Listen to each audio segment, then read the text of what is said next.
और अब खबर बैनुल-अक़वामी मंजरनामे से। इसराइल और हमास के दरमियान मुआहदे का इम्कान पैदा हो गया है। मुआहदे में कैदियों के तबादले का मामला भी शामिल है। गैर मुल्की मीडिया के मुताबिक इसराइल और हमास जंगबंदी के मुआहदे के करीब पहुँच रहे हैं। अमरीका, कतर और मिस्र के आला ओहदेदारों ने हालिया हफ्तों में सालसी की कोशिशें तेज़ कर दी हैं।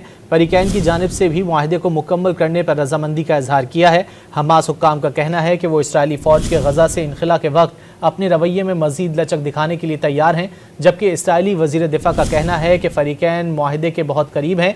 अभी कुछ अहम तफसीलात तय होना बाकी हैं। गैर मुल्की मीडिया के मुताबिक इसराइल और हमास जंगबंदी के मुआहदे के करीब पहुँच रहे हैं। अमरीका, कतर और मिस्र के आला ओहदेदारों ने हालिया हफ्तों में सालसी की कोशिशें तेज़ कर दी हैं।